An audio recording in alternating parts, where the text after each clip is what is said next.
Well, whether he's watching or not, let's turn to Trump's tweets, because this is something we've seen all week long. Trump deflecting, downplaying the importance of Russian meddling, and that's where you come in, because you've been outspoken on this, saying that journalists should be very skeptical of the U.S. government claims. Lay out your case for us.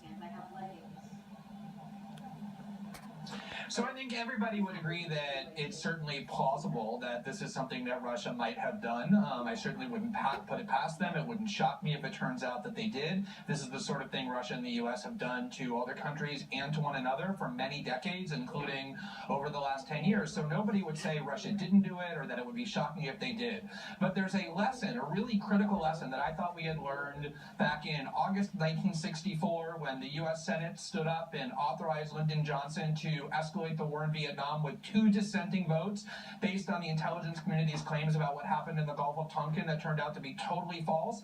And the same lesson in 2002 when a group of bipartisan senators assured the nation that the intelligence community convinced them that Saddam had weapons of mass destruction and was in an alliance with Al-Qaeda. And the same lesson we learned in 2013 when just months before the Snowden reporting, James Clapper, President Obama's top national security official, lied to the faces of the country when he said that he wants to assure everybody that the NSA doesn't collect data on millions of Americans. And that lesson is we don't just blindly and uncritically accept the claims of the intelligence community, especially provocative claims about a foreign adversary, without seeing convincing evidence presented by them that those claims are true. And we absolutely have not seen that in this case.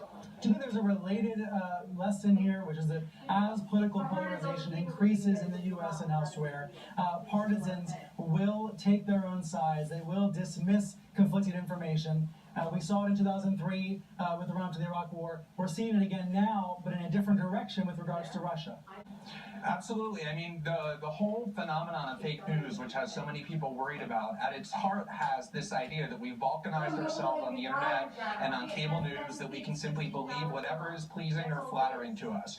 And this idea that we ought to be skeptical about the intelligence community is one that just a few years ago was extremely popular. In fact, I would call it conventional wisdom among Democrats and progressives and liberals who really learned the hard lesson, not just from Vietnam, but from Iraq. And now you have a complete role reversal where it's Republicans who are expressing skepticism of the CIA and Democrats who are saying if you don't believe the CIA, it means you're disloyal and unpatriotic and you're siding with a dictator against your own country. And I think it has to do with exactly what you just said, which is that we have this tendency to believe whatever we want to believe and adopt whatever principles are most convenient for it at the moment.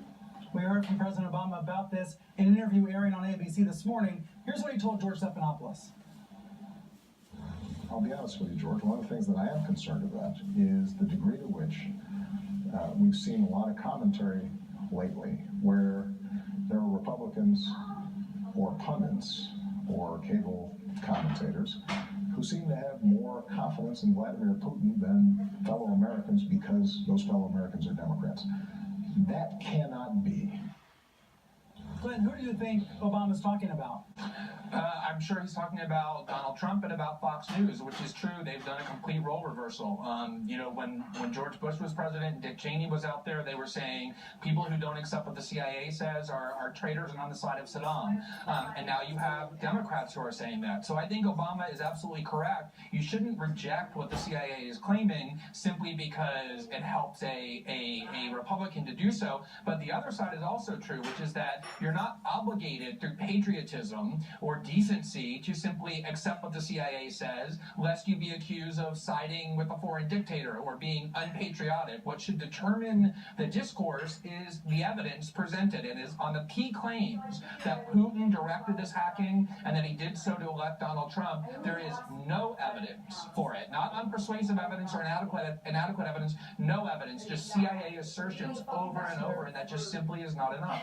There are anonymous sources saying it. You would say those sources are not evidence. They are just making assertions. Glenn, I'm out of time, but thank you very much for being here. Always a pleasure.